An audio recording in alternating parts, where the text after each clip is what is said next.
Hey everyone, good evening. Give me 1 second to make sure that we have an excellent connection. So yeah, guys, welcome. Let's see who we have in the stream. We have Coffee Bean. Civilization is only possible due to coffee. So great Yeah, name, great name, dude. I buy the beans, I grind the beans, I yeah, I make the coffee, man. That's good stuff. We have Nix. Dag say Nix. Goed om je te zien. Hello, hoe gaan het met jou? We have Coffee Bean again. Did I say Coffee Bean? Coffee is very important. We have Veronica at the well. We have Chris. And of course, you have Erkin. Welcome. Thank you very much for being here and supporting us. Nicole Schwier. Hello there. And of course, I have Stephen Gilchrist with me, who is the guy that completely stumped Yahya on multiple occasions at Speaker's Corner. And yeah, so welcome, Stephen. Thanks. Thanks for being here. thank you for having me. Hello, everybody. Hope everyone is well. Peace of Christ with you all. And yes, let's go. Let's go, Lloyd. Yep. So Stephen, so you have the lead today. You're introducing the topic. You're the guy that has experience at Speaker's Corner and listening to the stories that you hear from the The Muslim apologist. apologists, yeah, the Yeah. apologists, sorry. So I'll let you Um, run with this one and just explain to us. So introduce the topic, and I'll let you run with this for the most part. sure. Okay, so today, guys, we're going to look at one of the many, well, one of the most popular Muslim arguments at Speaker's Corner which is, can Allah enter his creation or not? Okay, so that's what we're going to be going through today, Brother Lloyd. Okay. Niks heeft het net gekomen om te support. Extra vaak wacht nog voor sneeuw. Okay, so she says she came to support us. She's feeling sleepy and she's waiting for snow. There's no snow Oh, outside anymore. okay. It's Yeah, it's yeah, gone. the It's gone. snow's over here. Unfortunately. Yeah, sadly the snow Yeah. disappeared very suddenly, but it's worth it if you come and visit during the winter. Snow is awesome Yeah. actually. Yeah, it is. It's not in the UK, but I'm sure it's great where you are in Poland. Not great here, but Yeah, yeah. yeah. Yeah, so yeah, anyway, yeah, ik is ook fuck. I'm also a little sleepy. It's been a long week, and yeah. So guys, so yeah, Stephen, I'll let you go. Yes. Okay. Right. So we're going to start with a few verses from the Quran. Are you I'm going to sharing? share Because my then I'll bring up I'm the going to share sharing my screen. screen with you. Yeah. Okay. So bring it up now. Is it Okay. all up there? Yep. So, okay. So we have the first verse from the Quran is from Surah 67, verse 16, and it reads as Can you follows. just can you just zoom in so that you zoom up the text a bit? Lots of people Yeah. watch on Sure. cell phones, so Yeah. just Okay. control scroll on the screen. Yeah, Yeah. Let's bring that up. Okay. yeah, So, that's pretty oops. good. A little one smaller, one smaller. Yeah. Sure. Go back, Sorry go about that. back, go back one more, go back one more. Just find where your text is. Go back one more, maybe. Yeah. Sorry. Yeah, Yeah. normally you just use that. That's fine. That should work. Yeah. Yeah. That's good. Okay. So it reads as follows. This is Surah 67, verse 16. It says, "Do you feel secure that the one who is in heaven will not cause the earth to swallow you up as it quakes violently?" So what this is saying is Muslims will often use the argument, well, Allah can't enter his creation, so therefore Jesus Christ cannot be God because God cannot enter his creation. But according to this verse, Allah is in his creation because if you speak to any Muslim or any Christian for that matter, you will ask them, well, who created the heavens and the earth? Well, Allah. That's what they will say. That's what a Muslim will say. So if Allah is the one who is in heaven, where is he? In his creation. So this refutes the Muslim argument that Allah cannot enter his creation because obviously, if he's the creator of the heavens and the earth, and this verse is claiming that he is the one who is in heaven, where is he? He's in his creation. So that's you need to use the Muslim sources. They use their own sources against them. If you know the Quran, this will help you refute most of your arguments. Just go to the Quran, and that pretty much nullifies their argument against the Bible. Right? So that's where I'm going to start with that Okay, go ahead. Please keep sharing your screen, your screen. Yeah, Google screen, because now we're seeing your Skype image yeah. I do duplicated. apologize. Yeah, fine. Yeah. So this is one that we would use to. This is one of the main ones. This is the starting point we would use for Muslims Yeah, on the I think for argument of Muslims, Allah. isn't it that for the most part they argue that Jesus wasn't God because Allah does not come to earth, and so there's generally that's the thrust of the argument that Yes, that's still used, but I'm gonna bring up another surah that will refute that one really really well actually. So if you go to Surah 27, and we'll go from verses 7 to 9. This is very popular one. Let's see if I can bring it up for you. Bear with me just a sec. I can bring up my screen. Just bear with me. Right, Surah 27, verse 7 to 9. Okay, so um, this one reads as follows. Okay, so remember when Moses said to his family, I have spotted a fire. I will either bring you some directions from there or a burning torch so that you may warm yourselves. That's verse 7. Okay, so Moses is going to the fire. He sees a fire and he's approaching it to bring warmth and light to his family. Okay, so Surah 27, verse 8. But when he came to it, he was called by Allah. Blessed is the one at the fire, and whoever is around it. Glory be to Allah, the Lord of the worlds. That's verse 8. Okay, so basically, what this is saying is when Moses approached the fire, um, he was called by Allah. Well, if Allah doesn't enter his creation, who called him to the fire? If Allah doesn't, so Allah must have been in the fire to call Moses to the fire, if that makes sense. So blessed is the one at the fire, which is Allah, and whoever is around it, glory be to Allah, Lord of the worlds. Okay, so then if we now go to verse 9 of the same surah, it says, O Moses, it is truly I am Allah, the Almighty, all wise. So so how does this jibe with the fact that Allah only comes down to the second heaven or something to the clouds? He doesn't exactly, actually enter. yeah. So, Well, even that's entering creation because if he's in heaven and he comes down to the lowest point, which is, I guess, the sky, and he's just above listening to the supplication of those who repent to him, he's in his creation. He's not in heaven. He's not exactly on the earth, but he's on the sky. So he's literally in his creation. So again, this nullifies and refutes their argument of Allah entering his creation. So, O Moses, it is truly I am Allah, the Almighty, the Wise.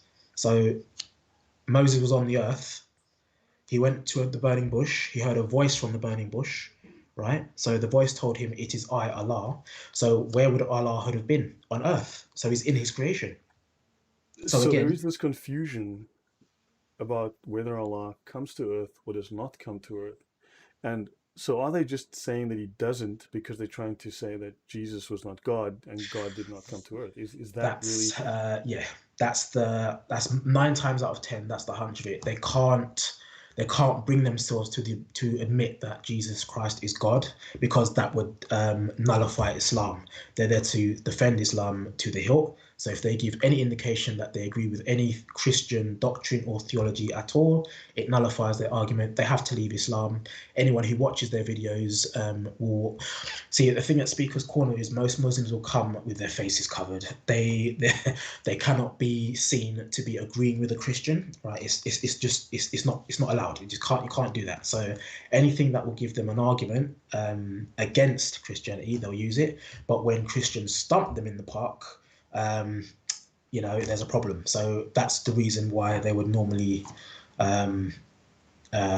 use this argument is that you cannot agree with a Christian in any way, shape, or form that God can come to the earth. Therefore, Jesus Christ cannot be God. That's the main argument of But Muslims. then Yeah. they are contradicting their own Quran. Quran. Yes, exactly. Yeah, that's right. But then again, Right. there's the argument that the Quran is supreme. Now, this is very easily contradicted by any of the scholars, but one simple argument. How many times is the daily prayer mentioned in the Quran? Yeah, 3 times. exactly. How Yeah. many times in the Hadith? 5 times. How Five. many Yeah. times do Sunnis pray? Five Yeah. times. Are Mm-hmm. they following the Quran or are they following the Following the Hadith? Are hadith. they? Exactly. Very, very true. Yes, exactly. Yeah. So if the Quran is over the Hadith, then you're praying in lines with the Hadith and not the Quran. So you're pretty much nullifying your own book basically, and you're following the oral sources of Muhammad and not the written word of Allah. So yeah, work that one out. Okay, so that's interesting. So Allah doesn't. Now, I did mention to last Sunday. I did mention to AT, Ask Truth Apologetics, that Yeah. when you look at the sources of the Quran, and I know I've mentioned before, I'd love to discuss this. I actually have some notes on it. I need to read some books on this. I have the notes that the sources of the Quran are wide and varied. So the major sources of the Quran are Jewish folk tales from the Targums and out of the Talmud and various other Jewish sources, and also heretical Jewish sources, and then Mhm. also from heretical Gnostic sources. I know they call them heretical Christian sources, but really they're not. They're not Mhm. really Christian. They're anti-Christian sources. Yeah. So you have the Infancy Gospel of Thomas. You have the Israelite Gospel of Thomas. They're two different books. Yeah. Then you've got other sources as well. You've got Marcionism. They actually have a name for Marcionism in Islam. They have Arianism. They have Onamoyism. So they've actually taken concepts out of all of these Christian heresies from the third and fourth centuries, and they've taken sources out of Zoroastrianism. They've taken sources out of Hinduism. They've taken sources out of these other religions I've mentioned, and Yeah. they've rolled these into Copy and Islam. paste. Copy and paste. That's what it is. So yeah, and so one of the major reasons that Allah supposedly does not come to earth is that if you look at Gnosticism and if you read through the Reliance of the Traveler, for instance, Allah is Islam is Gnostic. They'll tell you bluntly, Islam is a Gnostic religion, and the mystics of Islam, the saints of Islam, are all Gnostics. And when you read through the major scholarly novels, scholarly books of Islam, Allah is pure spirit. Allah could Okay. not come to earth, so he took his light and he created Muhammad because Muhammad is his representative on earth. He's vice regent on earth. So Muhammad is the light of Allah appearing on earth. And Muhammad is the light that illuminates he is effectively the spirit, the Holy Spirit behind Adam, Moses, Noah, David, Solomon, Jesus, and all of the prophets, all of the saints. So this is their so they've got this weird idea that Muhammad is actually the presence and the vice regent. That's the term they use. And also, then you have the Gnostic, the raw Gnostic belief that you had this pure God of spirit, utterly pure, and then you had the demiurge who stole power, created the earth, and the earth is unclean. The earth is matter. Matter is unclean, whereas Allah was pure power. God was pure power and just pure fantasy, pure spirit. And earth is dirty, and therefore the pure, raw spirit God would never enter into matter and be dirtied by matter. So there's a parallel there. Your thoughts on that? Yeah, I find that's a bit strange. So if Muhammad is the light of Allah and he's so pure and clean, he performed wudu in a well of dead rags, women's Yes, menstrual he did. towels, and all of that, garbage. So, That's really pure, isn't it? I don't get that. but he says that water doesn't become dirtied by Dirty by anything. anything. Yeah. Okay, all So right. there's a very strange. I mean, they've taken this really weird backwards Gnostic set of ideas and they've twisted even that and got it wrong. Yeah. So go on, please. Yeah. Ridiculous. Yeah, I know. It's alarm for you. Right, okay, so the next one is Surah 6, Surah Al-An'am, verse 3. He is the only true God in the heavens and the earth. He knows whatever you conceal and whatever you reveal, and knows whatever you do. Right? So again, he's the only true God in the heavens and the earth. But Allah cannot enter his creation. But who created the heavens and the earth according to Muslims? Allah. So if he is the only true God in the heavens and the earth, he's in his creation. So again, that's another refutation of Islamic claims that Allah cannot enter his creation. So he's the only true God in the heavens and the earth. That's Yeah, very interesting. That's yeah. very interesting. Coco Jasmine asked, Lloyd, do you know anything about Druze religion? When I was in Lebanon, I've been to Lebanon a few times. I met some Druze, I worked with them, but I know very little. Apparently, it's a synthesis of Islam and Christian beliefs, but I don't know a great deal about it. I know that they were heavily persecuted by ISIS. Yeah. Did you say Jesuits? Is it the Jesuits? The Druze, Ah, Druzee, right. the Yeah, Druze. okay. Jews. Okay. I see. Actually, I was in Iraq as well. I met one or two in Iraq Yeah. as well. Okay. I've heard Iraq. Iraq's come round in with that name before. Yeah, but That, I was in Kurdistan. I was in northern right. Iraq in Kurdistan, Mosul, so near the ISIS border. I was doing some work out there one time. Okay. That's good. Right. Okay. So next on this one, we go to Surah 20, Surah Taha, and we'll pick it up from verse 9. Right. So let's find that one. So these verses, Christians in the chat or those guys who are viewing, use these against Muslims, and 9 times out of 10, unless you're speaking to somebody who's really hard-headed, you'll stump their arguments and you'll be able to defend the gospel if you know your Bible. And yeah, when it comes to Allah not being able to enter His creation, read the Quran, learn the verses, and any Muslim that you come up against with this pretty much is stumped. So, all right, so we'll go to this is Surah 20, verse 9. We'll start from Has the story of Moses reached you, O Prophet? Okay. When he saw a fire, he said to his family, Wait here, for I have spotted a fire. Perhaps I can bring you a torch from it or find some guidance at the fire. So it's similar to Surah 27, 7 to 9, where uh, Allah appears to Moses in a burning bush.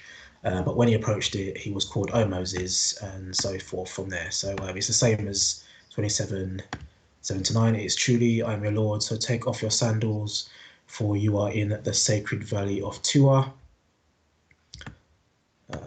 Just give me one sec, and then we'll go down from there. I have chosen you, so listen to what is revealed. It is truly I am Allah. There is no God worthy of worship except me. So worship me alone and establish prayer for my remembrance. So again, this is Allah coming to earth, appearing in a burning bush, speaking to Moses from a burning bush, telling Moses from the burning bush that it is He, Allah. Yet Muslims claim that Allah cannot enter His creation. Moses was on the earth, I believe, when this happened. So if you're a human being and you're walking on the earth, and you see a burning bush, and from that burning bush you hear a voice, and that voice tells you that it's God, where is God on the earth? So yeah, Okay, so how do Muslims, when they say that Jesus couldn't have been God because God doesn't come to earth, yeah. how do they respond when you show them their own Quran and they show them their own verses at Well, Speaker's Corner? at Speaker's Corner, they either run away, they go and ask other Muslims, and then come back to you 5 or 10 minutes later because they know they've been stumped and they can't reply to you there and then. So they have to go and get an answer from, say, Yahya or Shamsi or any of the more Yeah, do they, Yahya would be an not a very good. apostate. Yeah, yeah, exactly. So when you're debating Yahya, he has a thing where he'll go away for like 5 or 10 minutes. He'll come back later with an answer for you because he's gotten it from one of the other Dawa gangs in at the corner, and he'll give you an answer that he thinks is refuting you. But no, these are your sources. We always say. So if your God is telling us in your own book that He wrote supposedly that He's entering creation and appearing to Moses in a burning bush, then whatever answer you give to me, what can you give to refute this? This is your God appearing on earth and speaking to a man from a burning bush. So that's interesting. And then what are the answers to that? What do they say to that? um, they say, well, God can only speak in spirit, not as a person, or He can only speak from behind, say, a veil or partition, which is in the Quran as well. But even still, if it's a partition or a veil, who is it? It's still Allah, right? Even though He speaks for you from a partition or from a veil, it's still Him. So He's still on the earth. He's still speaking, right? So who is on the earth? Allah. So even that doesn't refute their argument. So no. Okay, you know what's interesting? The veil. Um, Josie Wales says he sent money to a Lloyd de Jong on Patreon, and I don't have a creator account on Patreon, so yes, Oh, yeah. some impersonator with my Oh, name no, no, is no, no, no, no. That's lucky not good. guy. No, no, no, that's not good. Yeah, on that idea of the veil, because again, speaking about the idea of Gnosticism, um, The gnosis is it's Greek for knowledge. In fact, I might do a show just discussing Gnosticism. Been wanting to do that, but they speak of the veil. So what happens is the what few people know is there's a division in Islam. There is the Haqiqah and there is the Sharia. The Sharia is one half of Islam. So your clerics that are the lawyers, the jurists. Okay, so remember you don't have priests, you have lawyers. Right? I try to explain this to people. So on the one side, all your imams, all of your sheikhs, all of your qadis, these are all jurists. They're all legal practitioners. So this is the Sharia side of Islam. Then you have the other side that is not discussed by lay Muslims because they're not allowed to go there. It's forbidden to them. This is called the haqiqah, the ultimate reality, the truth. And this is the spiritual side, more properly called the occult side of Islam. And there you've got the veils, and here they go through Gnostic practices, they do rituals, they do spells, they have to do incantations. And there are Wow. 99 veils. They have to go down a path, they call them the stations. They have to go down these stations, they have to do meditation, they have to bring themselves to certain states, they have to pierce the veils, they have to tear away the veils, they have to go through the veils through Allah has 99 names, so you've got to go through 99 stations. You have to go through all these veils until you enter into the throne room of Allah. Wow. Right. So when they say of the veil, they actually have to do these ritual practices, and it's really weird once you start reading it. Islam, people have no idea what's in Islam, and once you Yeah, do you really know look what? into it, sorry, yeah, Yeah. Yeah, no, I was gonna say even the stuff that you gave me before I started streaming with you. Wow. I mean, the whole Baphomet Muhammad thing, and I have to say that's opened up my eyes. I had no idea that existed either, because I don't have access to these sources like you have. I know a few Quran verses, I know a few hadiths, I read a bit of the Sirah, I've read a bit, I know a few tafsirs, but when you go into the actual practices and the deep, yeah. deep theology of it, and the occult side of it, it's really, really eye-opening. Yeah, it's strange, really, really strange stuff, really strange Yeah. stuff. And this is why they focus heavily on just the Quran and the Hadith, because that keeps you from actually seeing Yeah, what yeah, Islam is that, really about. yeah, You have no idea. If I start talking about Islam, oh, man, I'm gonna sound like the guy who told you I saw a UFO and I was probed and that I met Bigfoot and Bigfoot's my father. That's yeah. how it's gonna start sounding It's if I start mental. telling you It's what's in mental. Islam. Yeah, it's really, really. I had no idea because, as you said, Muslims won't tell you this because they're not supposed to. So it's up to you to learn it and read it for yourself. But once you actually, just you alone, Lloyd, you gave me. I got that book, the Digest of Muhammadan Law. I downloaded it and I Right. started reading it. I thought, my God, this is wacky, wacky stuff. It's like, my goodness. Yeah. But Can yeah, I maybe share it's something? Just show something. So someone's mentioned this. Do you mind if I just show this? yeah, of course. No, no, no. Go ahead. Go ahead. If It's I your just take show. a Go moment to ahead. do a divergence, I just do a small little bit of a divergence. Guys, I'm just going to display, I'm going to capture my second display. And so you guys can see this, okay? So if we go back to, I think about the 14th, 15th centuries, Baphomet is Muhammad, okay? So let's have a look at this. Coffee bean, yeah, you've never heard this before, but yeah, there's a lot. You'd be shocked. Yeah. Start reading about Islam, read their Sharia manuals. You have no idea. No idea at all. Muslims have Don't no know. Yeah, idea exactly. what is No in idea. Islam. They Yeah. don't have a clue, Yes. right? So I want you to notice this is the star and crescent of Islam. Here you've got the moon and the crescent, the star and the crescent of Baphomet, okay? And again, you've got the dark moon, okay, with the star. Now, so modern scholars agree that the name of Baphomet was an old French corruption of the name Muhammad, with the interpretation being that some of the Templars, through their long military occupation of the Outremer, had begun incorporating Islamic ideas into their belief system, and that this was seen and documented by the inquisitors as heresy. So the reason that the Templars were considered heretical and were hunted down is because they started to incorporate Muslims became Templars, and the Templars started to worship Baphomet, who was Muhammad. In fact, they converted to Islam. They adopted Islamic beliefs. So in the Chanson de Simon Pieux, written before 1235, a Saracen, so don't forget, before they became Muslims, before the term became popular or known, they were called Saracens. Jay Smith speaks about this a lot. Yeah. Yeah. A And that's why Saracen, if you see, go on.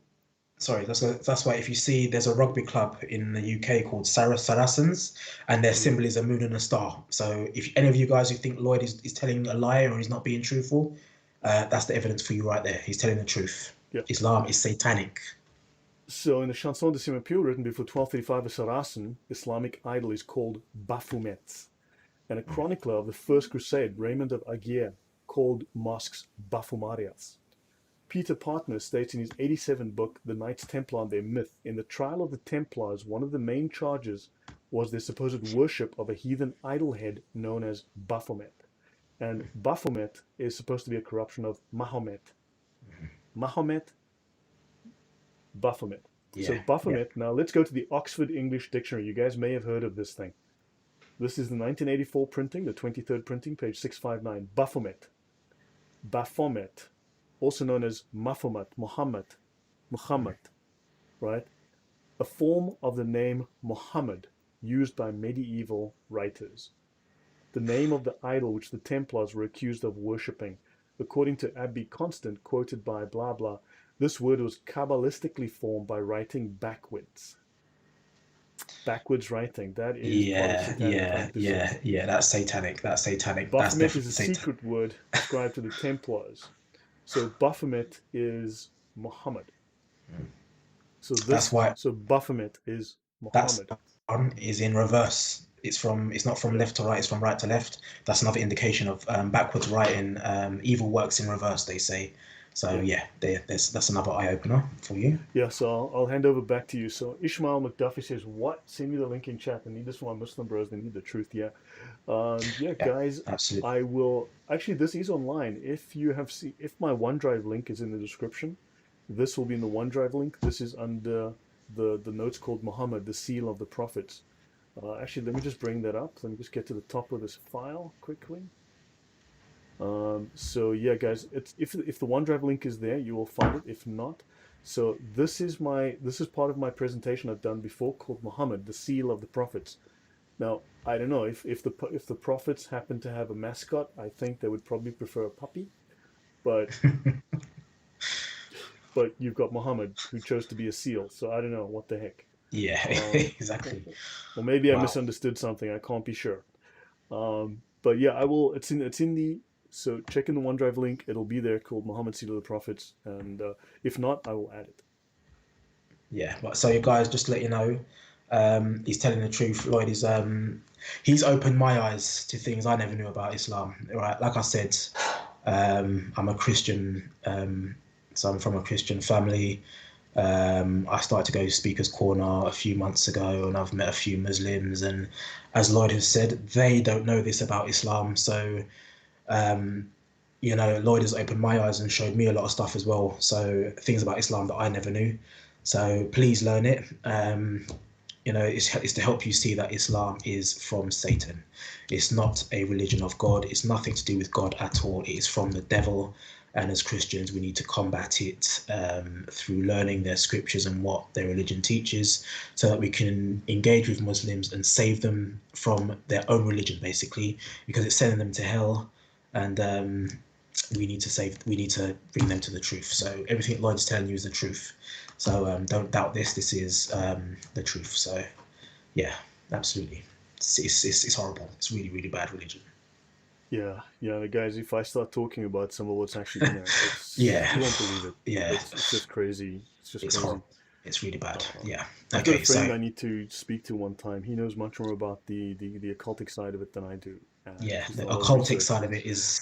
For instance, well, actually, let me not go there. That's a diversion. I don't know as much about it as I do about some of the other things. But the Hakika side of Islam, I don't know that well. But I have a friend who's got some knowledge of it, and it's crazy stuff once you go down that rabbit hole. So yeah, just continue, and we'll continue the conversation, Yes. Stephen. Yeah, yeah. Okay, so I will do. Right, so a few more. We've got Surah 7, verse 143. And this reads as follows: When Moses came at the appointed time and his Lord spoke to him, he asked, My Lord, reveal yourself to me so I may see you. Allah answered, You cannot see me, but look at the mountain. If it remains firm in its place, only then will you see me. When his Lord appeared to the mountain, he leveled it to dust, and Moses collapsed unconscious. When he recovered, he said, Glory be to you. I turn to you in repentance, and I am the first of the believers. That's Surah 7, 143.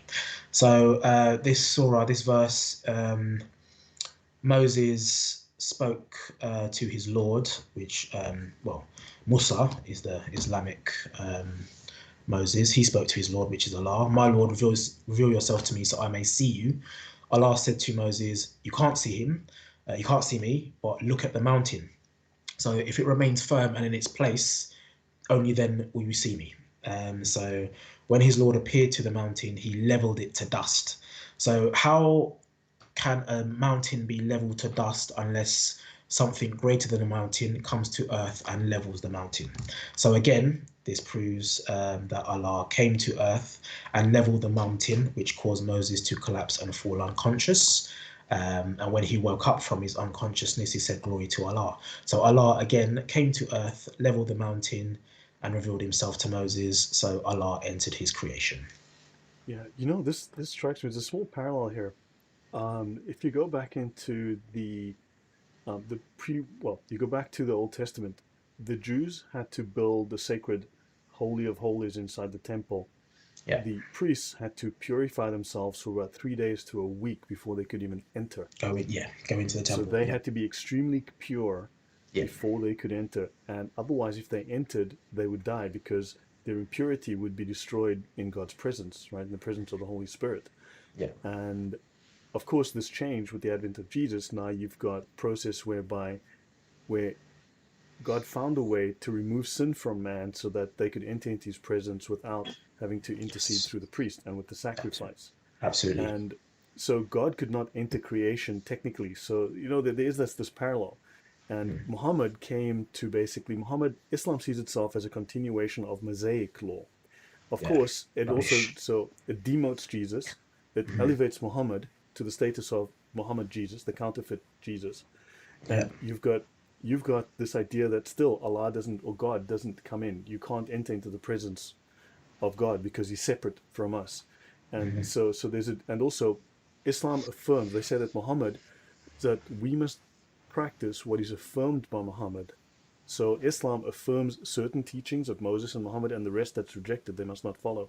But so there's a continuation of this idea, but it's a distortion of the idea of the purity of God and the separation from humans. Whereas this changed, and now there's no separation, and they're denying this fact of yeah, Christian yeah, theology.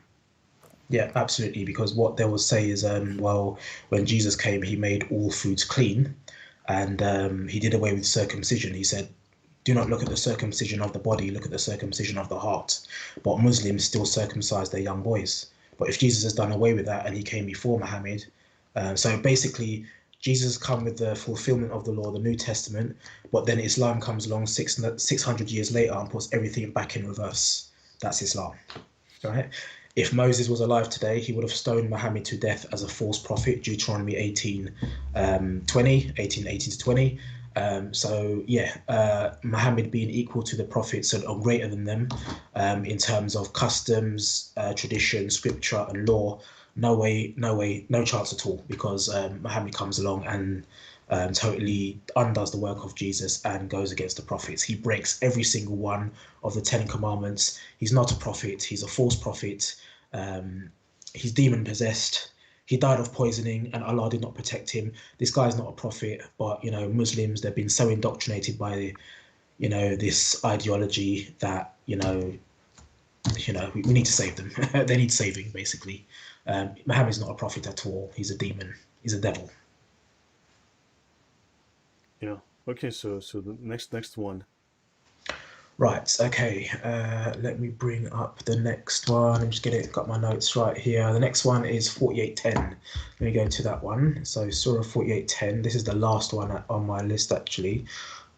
So, I'm going to go through this one very quickly. But, all these arguments are to basically nullify the Islamic concept that Allah cannot enter his creation. Once you're able to do this, you'll be able to then offer the Christian alternative to whatever a Muslim's saying to you. If they tell you that God cannot enter his creation, then use these verses from their book. This is their book, not yours. Use their own book against them, refute them, and then give them the beauty of the gospel. Okay, so Surah Yeah. 48:10. Surat Al-Fath, verse 10 says, "Surely those who pledge allegiance to you, O Prophet, are actually pledging allegiance to Allah. Allah's hand is over theirs. Whoever breaks their pledge, it will only be to their own loss. And whoever fulfills their pledge to Allah, He will grant them a great reward." So Allah's hand is over theirs. So if Allah's hand is over anyone, he has to come into creation to put his hand over somebody. So Allah would have to enter his creation for that. So again, Allah's in his creation. Yeah, this also leads to a theological conundrum for Muslims because some verses say that Allah's hand. So Muslims don't know whether Allah has one big hand Yeah, or or whether two right Allah has hands. two right hands. In fact, both sides of Allah's body Yes. are the right hand side because the left Yeah. hand side is evil. So Yeah. we don't know whether Allah has two right hand sides Mhm.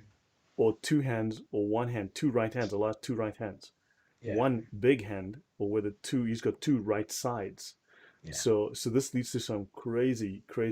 It's not a metaphor. It's a lot. The coffee bean. The Quran is supposed to be literal, but if you find a number of contradictions, right? Yeah. I want to show you Oh guys yeah. something else. So this is going to be Yeah. always more fun and games with Islam, but we spoke about we spoke about. So here's something interesting you might like to know about Islam. Okay, how Islamic ideas have spread. I'm just going to take this away.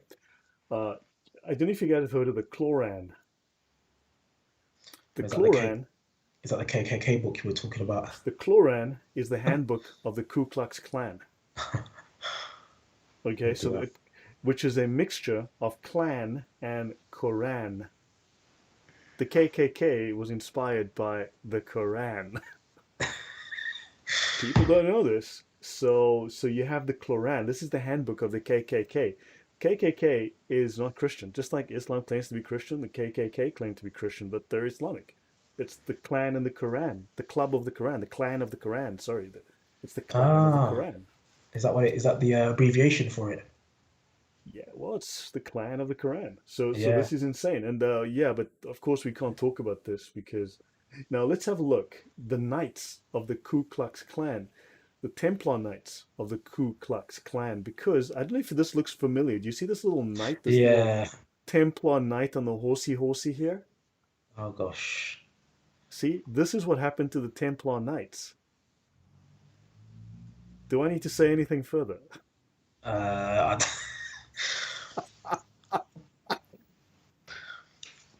yep. There you have it. There you have it. There you have it.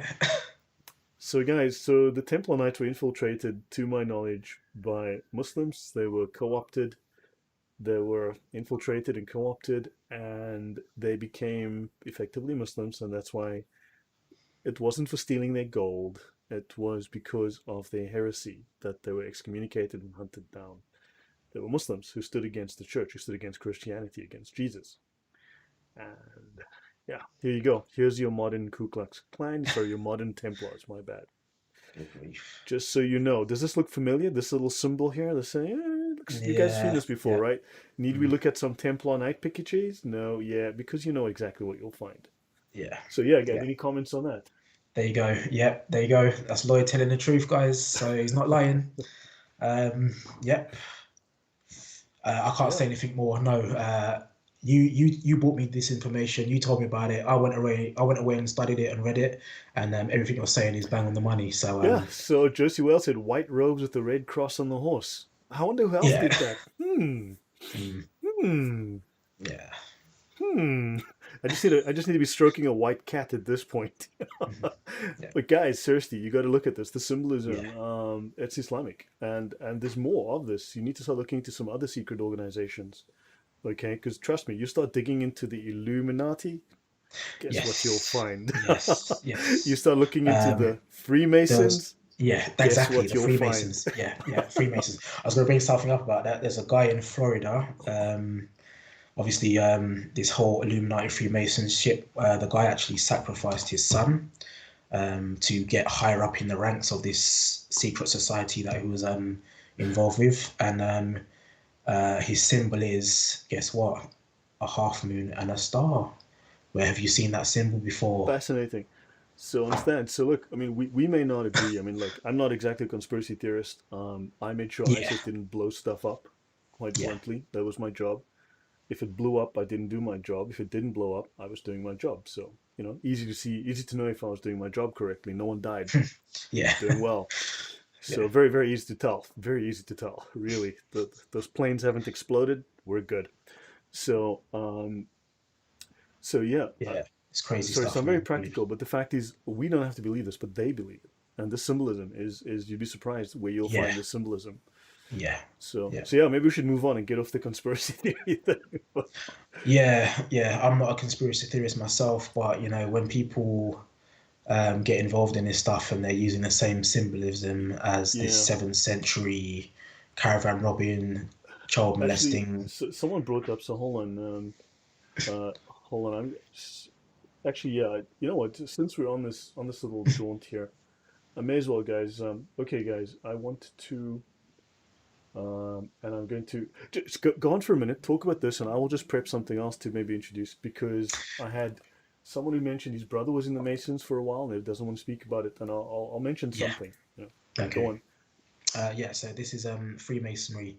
A lot of this is in most of the symbolism of the Freemasons is Islamic symbolism, symbols of the moon and the crescent, and most of it is Islamic. So Lloyd is telling the truth about this stuff. All these evil and wicked cults, they use Islamic symbolism. So Islam is pretty much heavily associated with Satan, the devil, and the occult, basically. So don't take this as light information. It's the truth. Islam is from the devil, and we need to combat it as efficiently as possible to save souls and stop people from going to hell. Basically, Lloyd is telling the truth. So listen to him, take his information in, read his Yeah, stuff up for yourself. Um, he's telling the truth. So yeah, thank you yeah. for enlightening me, Actually, let me Lloyd. bring up something else. You're welcome. You're welcome, guys. I want to show something. So, let's actually talk about something. So the Freemasons, right? Again, I don't know as much about this as I do about the Sharia because I can actually get my hands on the books and read those things. I have a Yeah, friend who's very knowledgeable, and I should speak to him at some point. But with the Freemasons, you enter into a certain level, and then at a certain advanced level, you can enter into another organization which is above the Freemasons called the Shriners. So when you're an advanced Mason or Master Mason, you can then apply and go through the process to become a Shriner. Okay, this is the basic Shriner symbol. You'll see the star and the crescent. If you just rotate this 90 degrees to the left, you'll see it's the mm. symbol of Islam, Islam. right? Just so, by the way, just out of sheer coincidence, you'll see it here. Notice, though, we also have the sword of Muhammad. This is the scimitar of Muhammad, right? So that is very much the Islamic sword. Now, let's continue. The Shriners have a couple of distinctive features, and one of those are the Shriner fezzes. The fezzes were date back. I have it in my notes in a different series. I discussed it once. I did some research on this. They murdered 50,000 Catholics in Morocco, I believe it was. And these fezzes, these Shriner fezzes, were created to celebrate this victory against the Christians, this massacre. Now, notice these are American Shriners. These are Americans. Notice what you see here on this hat. You see the star and crescent, the sword of Muhammad, and the word Islam. These are the Shriners. You go through the Masons, you then become a Shriner, which is above the Masons. Islam, Islam, Islam. You can see Yeah. Syrian. These are all Masons. Sorry, so don't forget, most of these Shriners will be Masons. Now, when you read the actual indoctrination, the ritual to become a Shriner, it's entirely Islamic. You give Islamic. allegiance to Muhammad, you give allegiance to Allah, you give allegiance to Islam. You go through this whole indoctrination ritual, and you actually give all sorts of allegiance. You go through this process, and you won't believe it, but you have to read it. There are books on it. Read it yourself, and it's you're like, Mm. this can't be real. These guys Yeah. are, and of They're course Muslims. the now I don't have all my notes here. I didn't plan for this, but if you look at the first temple, okay, it's called a mosque. Just so by the way, and the first temple in New York, and there it's called the Mecca temple. Just sheer coincidence. I don't know what's in Mecca. Did you know of anything in Mecca that's of relevance to Islam? Just out Yeah, of sheer a bit curiosity. A big old maybe, black stone and a Q building. Yeah, yeah. that's what they got there. And Yeah. so they have mosques. So the Shriners have numerous mosques, and they worship at mosques. So, but they're not Islamic. Yeah, That exactly. Same same thing. This guy in Florida, this Freemason was in Florida. The guy who sacrificed his son, and he did the deal with a person who he of his organization to do the killing in a mosque. yeah. So yeah, So understand, if you start looking at shrine of fezzes, you'll start seeing numerous Islamic terms and words. Islamic. You'll see Yeah, Islam, you'll see Allah, you'll see all sorts of phrases. Some of them are ritualistic phrases that have various meaning, but yeah, you're going to find all sorts of Islamic phrases all over this. And I'll stop you guys. That's enough on this topic, yeah. but I'll get back to what you were doing. So, Right. I'm actually finished, Lloyd. That's just a few points on okay. Allah not being able to end his creation. When you read the Islamic texts, use the surahs and the verses I've given you, you'll see that's a lie, and Jesus Christ wins, basically. All right. No, thanks. That was very interesting. Yeah, it's just that, yeah, he comes down to earth. Pardon me, he is in earth, and yet he doesn't. Yeah, So it's really they just want to deny the fact that Jesus was a true deity. So that's that's correct. Yeah, that's the hunch of it. They can't admit that Jesus is deity because it goes against Islam. Because Allah says he's only a prophet. He's not the son of God. He wasn't crucified. He didn't take away anyone's sins. That goes against what Islam teaches and says. So they have to argue and defend their position, basically. But once you prove that from using their own sources that God can enter his creation, then you pretty much nullify their argument. I mean, Surah 19:17 says that the angel came to Mary in the appearance of a well proportioned man. So if you're telling me that an angel can appear as a man, but God can't appear as a man, basically you're saying that the angels are more powerful than Allah. So the angels can do something that Allah himself can't do. So that nullifies Islam. That just nullifies Islam. So to be Islam honest just with eats your brain, man. That's wow. That's you, crazy. ridiculous. That makes no sense. Yeah, That doesn't. makes no sense. No, thank you for that. That's actually very interesting information. And I can see that they just go silent. Like when I show them stuff, they go silent. Yeah, I'll bring it up for you now. Just as a last Yeah, last point, lasting point. you know. If I go to Surah 19, so I've memorized a few of these verses. That's how sad I am. No, I enjoy learning about Islam because I've got a lot of Muslim work colleagues and a lot of Muslim mates, and they don't know half of what I know about Islam. So basically, they go to their mosques and their imams fill their heads with junk, and they tell Yeah, them what to believe, and they don't actually read the Quran themselves. They don't do anything. They believe what they're told. So once they come correct. into contact with me and guys like yourself, Lloyd, and other Christians who know their own Islamic sources, and they start to engage with them, we can then begin the process of bringing them to the truth. So Surah Yeah. 19, verse 17, Could screening I just pause it? herself. Yes, go So ahead. can I Yes, just read some questions in in the chat? There was some you can. questions. Let me just You go can. to the chat. So Erkin says Fez were very common. So he says Shrine of Fez were very common in the late 19th century Ottoman Empire. We even have an idiom for that in Turkish, which is I think looks like Çılkini çıkarmak. Deshrine the Fez, meaning pushing something to an unnecessary extreme. And yeah, so then daughter of Almasi, thanks for that, Derek. And that's very interesting. There must be a lot of information. Okay, here's the thing. I have a contact who has a friend who is currently going to a library, I believe, somewhere in Turkey.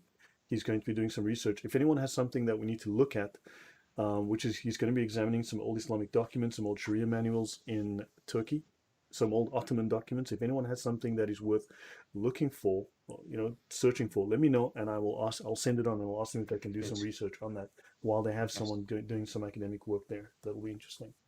So that's please good. let me Yeah. know. Drop it in the comments, not the chat, because I probably might miss it in the chat. So, Daughter Valmasi says, I heard degree 32 is Islam, just to get to 33 and learn that the lie is actually Lucifer.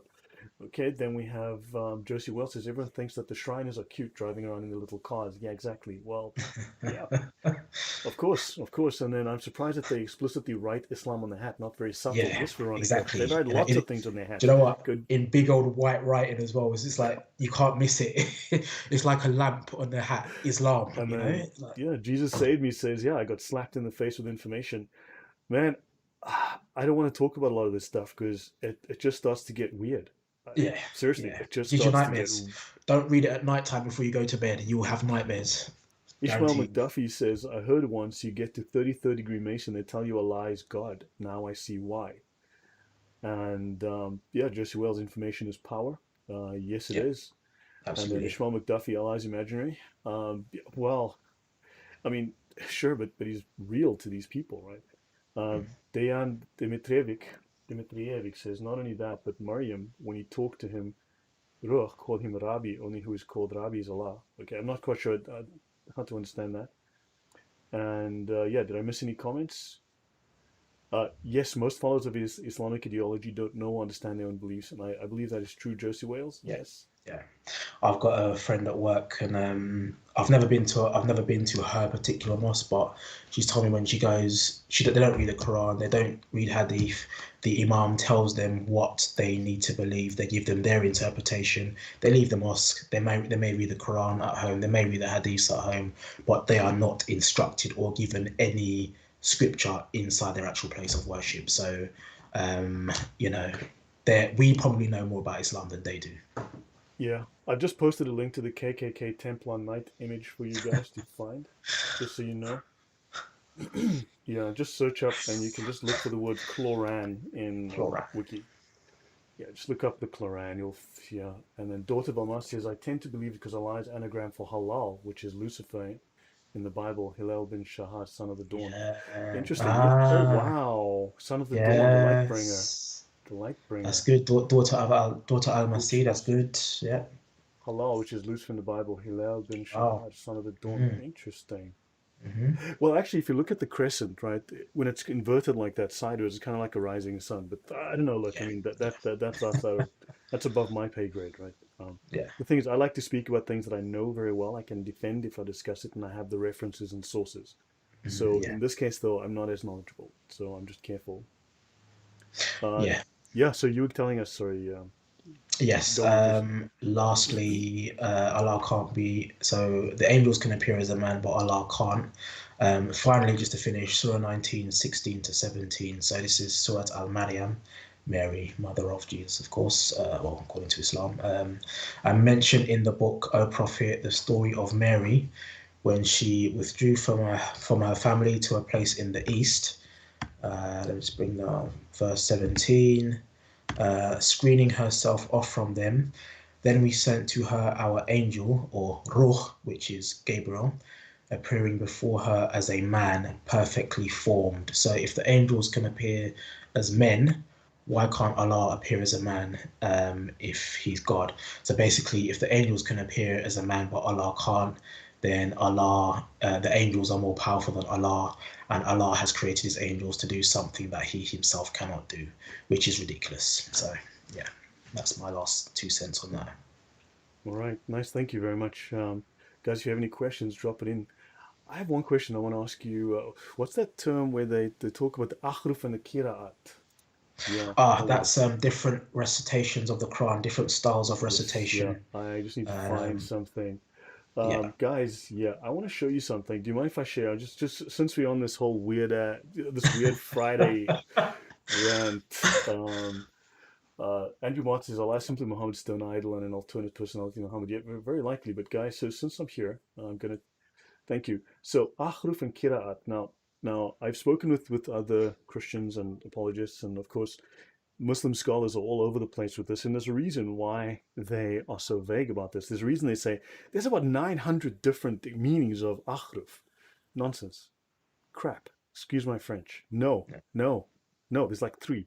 There are two very basic ones, which are minor, and there's one major one. Let's have a look. Let's have a look, see if I'm wrong. This is the Encyclopedia of Islam. It's the major academic work in the Islamic world. It's written by Islamic scholars. It's not written by evil Christian missionaries as much as. So let's have a look. Harf, singular, plural, huruf or ahruf. It's a letter of the alphabet, and that is true, but it's a very basic definition. It's just a letter of the alphabet, nothing more to it, or a word. Okay, great, because Arabic words often, or will have, any Arabic word typically has at least three meanings. It's very common in Arabic like that. Now, notice they also mention here it's a Quranic reading or dialect. So, a Quranic reading or dialect, and that is true. But it also has other meanings. Let's have a look at the major. Now, if you go, now you'll see here We've got volume 3. If you go to volume 3, page 204, column B, that's the right hand side column, you'll find more about its meaning as word in grammar. If you go here, you'll find out more about this. And if you go to dialect, volume 3, 205B, they'll tell you a bit more. However, if I remember correctly, if you go to volume 3, page 595B, you're going to find like 2 or 3 pages of description. So here you'll have a few sentences saying, oh yeah, it's a dialect. Oh yeah, it's a word. Here is where you're going to find the actual detailed meaning of what Ahruf means. Let's read. Ahruf, onomatomancy, a magical practice based on the occult properties of the letters of the alphabet and of the divine and angelic names which they form. This is the major full definition of Ahruf. And this is why they waffle about it, because they don't want you to know it's occult Yeah, magic. yeah, yeah, yeah. You mentioned this before, actually.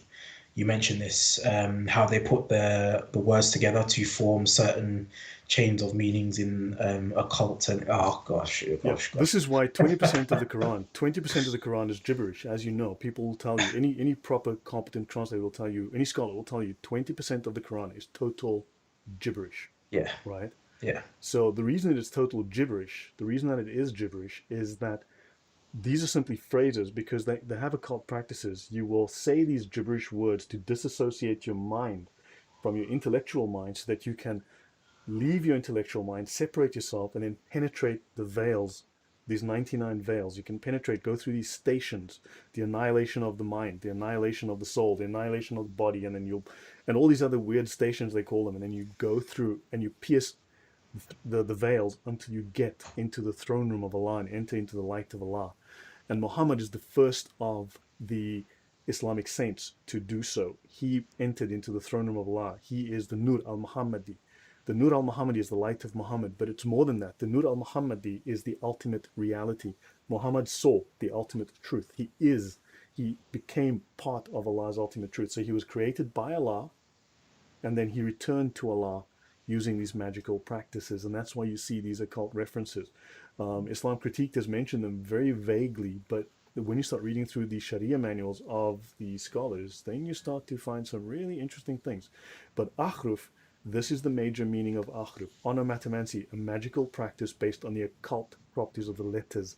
So all the repetition, all the numbers, all of the nonsense words, all of the yeah, continuous repetition, yeah, magical occult practices. yeah. Wow, wow. Yeah, you mentioned this, and I haven't done too much reading on this any further because obviously I was going through these manuals. But you did mention this, and yeah, you've touched on this before.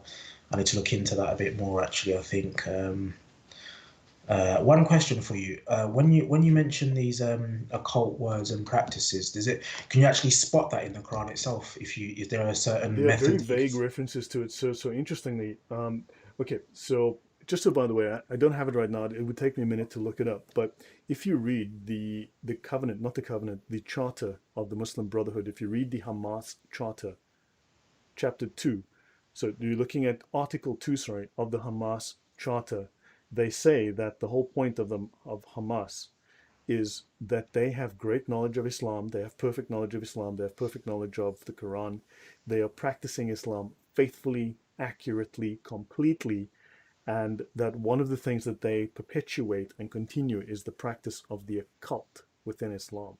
Wow. Article Okay. 2. I can show you that. I just don't have it right now, but certainly I've shown it to people. You asked me about are there references to the occult or to. Okay, so the one thing you will see is they will constantly speak of the alim, the people of knowledge, the ulama, the people of knowledge, the alim, person of knowledge.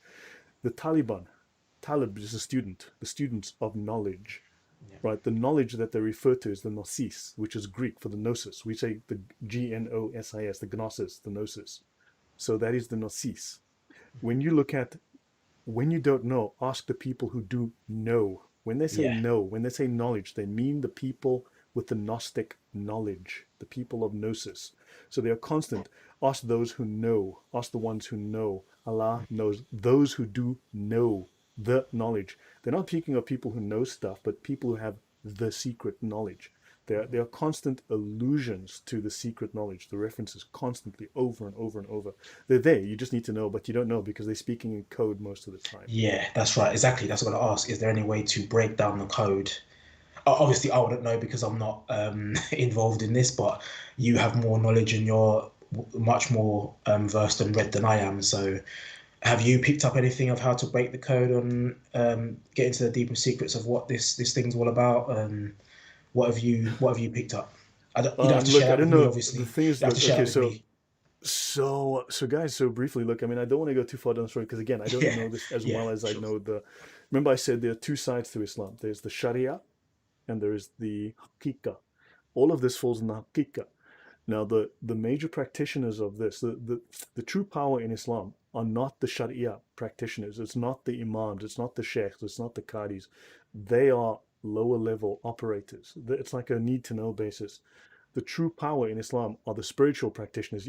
Well, simple term we'd use is in our frame of reference, we'd say spiritual, but actually it's a cult, right? So the Gnostic practitioners, and these are the Sufi. The Sufi are the real power in Yeah, Islam. you told me They that. are Yeah, the you major told me. level of Islam. So the saints, they are the saints. They are the most spiritual. They are the ones. The Sufi has to master the Sharia. He has to be fully Sharia compliant. However, he also masters the Hakika. So he is above the level of the imams and the sheikhs and the qadis. So they have a completely different set of knowledge. Now, I have not read their Sharia manuals in any depth. Should I bring up the one where they speak, where they showed the Illuminati? Should I bring that up? Should I show that one? Yeah, go ahead, go ahead, go ahead. Okay. So we've got Daughter of Al-Masi says Muslim Sharia is really Babylonian magic. Now, look, there is a real connection there. There is some. Again, I need to speak Yeah, to a friend of mine. yeah, yeah. Two, I don't like to go there because you have to connect a lot of dots, and sometimes these dots are widely separated because they are, as Erkan very accurately said, it's deliberately obfuscated. The Quran is deliberately obfuscated.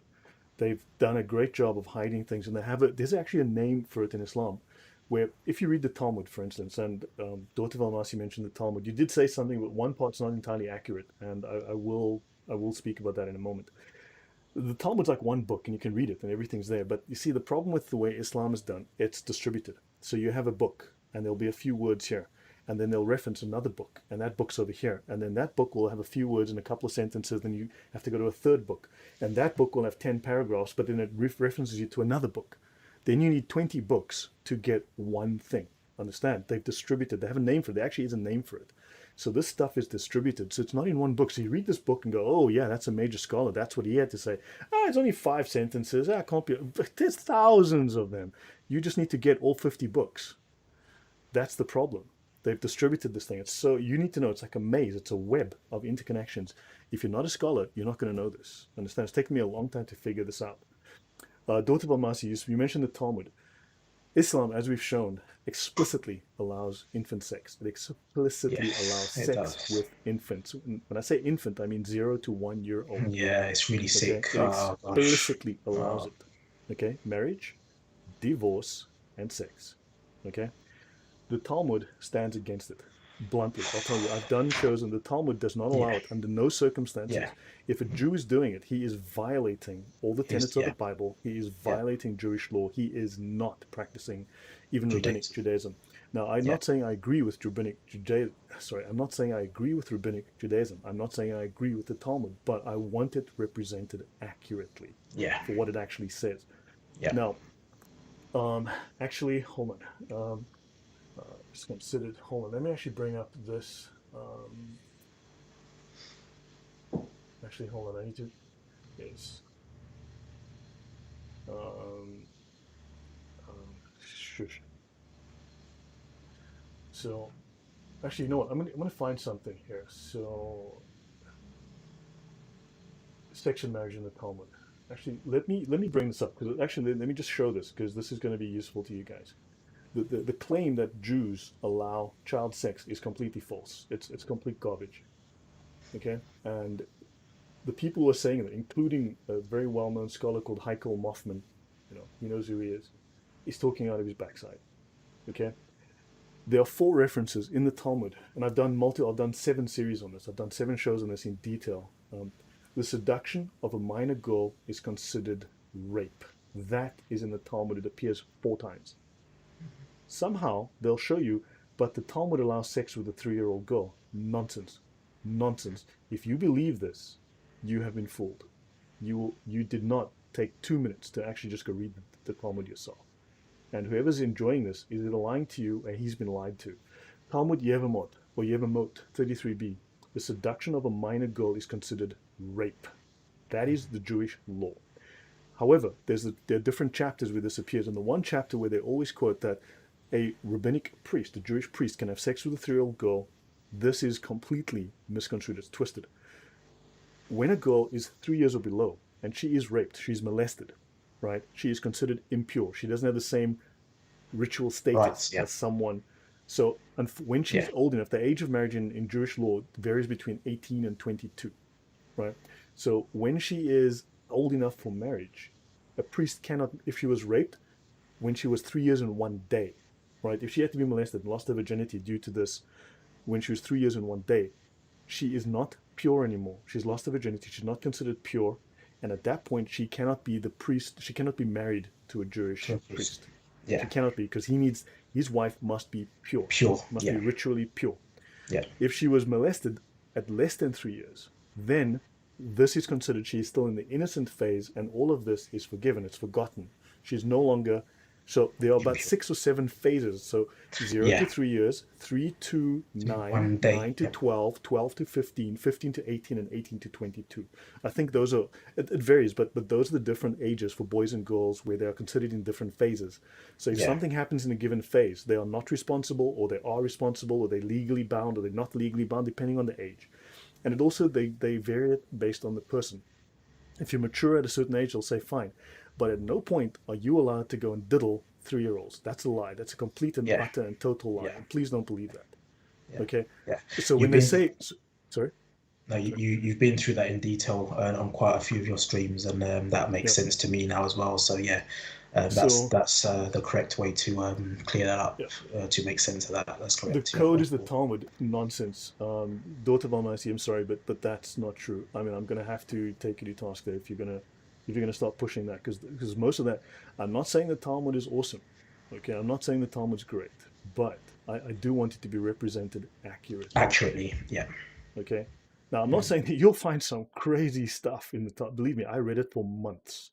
For months. I spent months reading it before I did 7 shows on it, discussing it. Ah, Understand? It took me that there are 12 million words in that thing. It's going to take you a lifetime to read the darn thing. So I mean, I read a portion of it, and it's boring like crazy. You won't believe how boring it is, and there's some really weird things in there. But for instance, the thing there's a claim they say that if a girl is diddled when she's less than 3, this is nothing. Okay, all that means is that this is not considered as counting against her. It doesn't damage her yeah. ritual purity. She's still Wedding. considered Yeah. innocent, she's still considered a virgin, she's still pure, and there is no legal penalty. But the fact that it says this everywhere, there's multiple headings, the chapter headings. Also, the chapter where they discuss the rape of the little girl. Okay, there's about 25 scenarios they present. They start with, if I recall, a brother and a sister having sex with each other. And in fact, what people don't realize is these headings, Yevamot, and all these other headings of the Talmud, they're actually headings, they're chapter headings. And these chapter headings refer to laws, be it criminal laws, be they ritual laws, be they religious laws, be they social laws, be they related to money.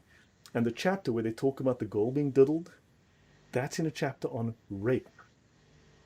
A chapter on rape. So they're talking about rape, and everyone's going, oh, that's allowed. No, because there's 24 different scenarios before it. They talk about a father sleeping with his daughter, a father sleeping, a mother with her son, a grandmother, the aunt. They speak of strangers. They go through all these scenarios and they question, what about this? What about this? What about this? What if it's like this? What if she volunteered? What if it wasn't voluntary? What if it was, what if it happened like this? What if it happened inside? What if it happened outside? What if they knew each other? What if they didn't know each other? What if they were drunk? There's a million questions. Yeah. And then the Criteria. last one is, what if it's a 3-year-old girl? So the other 24 all considered crimes. They're all crimes, but the last one in the list of rapes is like, oh, that's permission. Yeah. Sorry, man. Exactly. You must think I'm stupid, because if you believe that, you are. So sorry, that's my story. I'll let you go Uh, on from there, Stephen. Your comments. no, I'm finished. I'm finished. Yeah, that's the correct way to sum up. You've done some live streams on that before, and that's accurately depicted the way you explained it. But I'm finished. I just wanted to give those verses on the Quran, how to refute the argument that Allah cannot enter His creation. Um, yeah, I'm finished, Lloyd. Thank you. I'm finished. Yeah, yeah. So yeah, guys, that's it from me. Yeah, I want to finish it because man, I have to work tomorrow, so I got work to do, and I'm tired already. It's been a long day. But thank you, Stephen, for coming on. Shall we do No, this again you're maybe welcome. next week? Yes, yeah, absolutely, absolutely. Yeah, maybe these Yes, Friday streams can veer off into the, yeah. we can just head But off you into know the what? X Files. Ever since you gave me those references, I can't stop looking into this stuff because I didn't know it before either. And the more I'm looking at it, it's starting to blow my mind, and it's really really crazy stuff. So sorry that we went off on a bit of a tangent, but once you start speaking about this stuff, you go, it's deep, it's deep. So no, I appreciate it. You've taught me more about the occult side of Islam than I even knew existed. So I'm grateful for that. So I'm reading and learning, and yeah, my brain is scrambled a bit, but yeah, Yeah, no, I'm tired as well. She calls it Freaky Friday from Daughter Valmasi. Freaky Friday. Yeah, I yeah, guess so. yeah, sure, yeah, So, we, guys, please, if you do like this, please hit the like button. And if you are going to donate, please don't donate to other people that have my name. yeah, I yeah. do That's appreciate. Look, guys, this stuff takes work. I mean, I do spend hours reading this stuff. You'd be amazed how many hours go into preparing for these things. Luckily, today I didn't have to do much. Stephen did the hard work here, so thank you. you're welcome. Yeah, it's a lot to take in one night. You know, Coffee Bean, if I do too little, people say I didn't do enough. If, there's too little detail. If I do too much detail, I get complaints. It's too much. Yeah, It's weird. It's weird. Actually, it's like, okay, fine. So I'll just do whatever I feel like and people will complain regardless. yeah, that's it. Yeah, can't win, No, Lloyd. guys. Yeah, don't donate to other Lloyd's Bank doesn't need the money. That's just dumb. Yeah, yeah, Yeah, yeah, guys. definitely not. So, guys, I Yeah, hope that was helpful. Hope that was useful to you. Please don't believe the stories about the Talmud. If you want, I can do a series on the Talmud, but that's going to be like fairly lengthy and detailed. There's a lot to unpack there. I have done shows on the subject of women in. We just did women in Islam. If I do women in Jewish law, it's a completely different mm, thing. You'd be shocked yeah. how different they are. Women are treated with incredible respect in Jewish law. Yes, yes, they are. Incredible respect. Yes. It's amazing. Um, Yeah, go on. The only thing different is, yeah, very, you're right. It's women are treated with a lot more respect in Judaism than they are Islam. Just remember Muhammad's farewell sermon. Women are like domestic animals. They can possess nothing of their own, and their husbands can beat them the second they think that they've stepped out of line. So Yeah, compare that to what Judaism and Christianity teaches about women. You'll see which religion really liberates women and lifts them up, and which one is from yeah, Satan and degrades them. So yeah, so maybe I'll take a Friday or something and do a show on the Talmud. I might have to do some stuff on rabbinic Judaism. Unpack my old notes and do some stuff refreshes on that. Because there's a lot of misconceptions, and Muslims are deliberately spreading a lot of these lies, and there's lots of yeah, their allies that are doing so as well. And yeah. you're being lied to. Bluntly, you're being lied Yeah, to. you are. Yeah, absolutely. But that's Islam. They have to spread. The only way Islam is spread is through lies, right? And also, guys, if you are listening, please check out Lloyd's video with Shamoon Haqqani, talking about the treatment of women in Islam. That's very interesting and eye-opening as well. That will give you a bit more of detail behind how women are treated in Islam compared to Christian and Judaic practices and customs. So that's definitely something. If you haven't watched it already, I've been following it for the last few episodes, and yeah, it's Yeah, thank an you. accurate depiction of how No, I women are appreciate treated it. in Islam, and how we need to wake up and see the value of women in Christianity and Islam. So yeah, definitely check out those streams. Definitely check them out. Do a special live on the occult side, man. I don't know enough about it. I'd have to prep. Yeah, that would be You good. have Yeah, no idea. It takes to do a 60 to 90 minute presentation takes me about 7 to 8 hours of prep minimum. A minimum. yeah, Seriously, you're looking at 6 to 8 hours of yeah, preparation and study and to do a 90-minute live stream. And yeah, if I don't know the subject, it'll take me much, much longer than that. It's yeah. And I huge. and I Yeah. only know half. I don't know half the stuff that Lloyd knows. So he's the one who opened my eyes to it. So if it takes him that long, I'm gonna have no chance. So yeah, man, Yeah, it's no. crazy Yeah, stuff. one day I Crazy will stuff. look into it. It's just that yeah, I'm really comfortable on the Sharia side, but the occult side is just freaky, man. It's just like Yeah, I can't read this stuff. yeah. Okay, Straight. guys. Actually, hold on. I was going to show something on the. Oh wait, hold on. Should I show the Illuminati thing? Just the last bit. Should I do Sure. that? Um, yeah. Just so we get this done. Uh, So, okay, yes. Last thing, guys, before I go, I meant to do this. Uh, and okay, I've shown this before. I will show this again, and you guys decide for yourself what the heck this means. Let's go here. I'm going to remove this. Oopsie, it didn't come up. Here we go. Okay, this is from Al-Ghazali. He is the #1 Islamic scholar in the world in history after Muhammad. He's considered the prime Islamic scholar, the perfect Islamic scholar, the greatest Islamic scholar after Muhammad. So he says here, he writes here of, okay, so you need to understand the Allah is the illuminator, okay? Allah is the illuminant. The Sufi are the illuminated, okay? The pinnacle, the top scholars of the Sufi, the greatest scholars of the Sufi are the Illuminati. I didn't write that. He says here, okay, so you have those who stop short of complete illumination, okay? He says identified al-Mutta with Allah, okay? So the illuminator is Allah, okay? And so anyway, then he says that the perfect Illuminati, the ones who receive the perfect light of Allah. Remember, the light of Allah, the Nur-i-Muhammadi, the light of Muhammad. The perfect Illuminati perceive that Al-Mutta, the obeyed one, is not more than the highest other than absolute deity and is related to him as the sun to essential light. So the obeyed one is Muhammad. He's the light of Allah, the light that Allah sent into the world. And he is not more than the highest other than absolute deity because he's a part of Allah. His light returned to Allah, right? He is the manifestation of Allah. So Muhammad is the manifestation. Now, the word hadith, there's another meaning to hadith that you don't know. Hadith means to manifest. It's a manifestation. So it's a manifestation of Muhammad, and Muhammad is the manifestation of Allah. Like Jesus is the manifestation of God on earth, Muhammad is the manifestation of Allah on earth. Okay?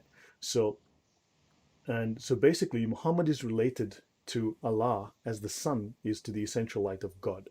So Muhammad is the son of Allah. Oh The my sun, God. the sun, S-U-N, not the S-O-N, understand? But the Illuminati understand the ultimate reality, and the Illuminati are the Sufi. I'll leave you guys with that. You figure it out for yourself. I didn't write this. Yeah, I figured it out. I think I got it already. But oh my God. So basically, this confirms that Muhammad is a deity and Muslims are committing shirk, basically. Yeah. Yeah, guys. Yeah, So anyway, I gotta call it, guys. I gotta work. Good grief, I'm tired already. I gotta prep. yeah, sure. So Um, guys, yeah. Let the conspiracy very, theories very begin. interesting stuff. Yeah, yeah, definitely. Yeah, yeah, yeah.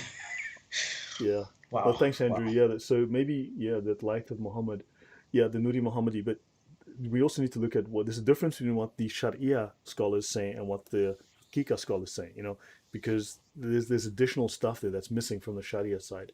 Anyway, guys, I'm gonna call it a good night. Have a wonderful weekend, guys. Andrew Yes, thank Martin, you guys. Elias Muhammad. Yeah, true, but yeah. Anyway, hey guys, we can go and hold on. I gotta get out of here. Take care, guys. See ya. Thank you, Stephen. God bless you, everybody. Yes, thank you for having me on. God bless you, everybody. Cheers, Be dudes. safe. Yes. Bye.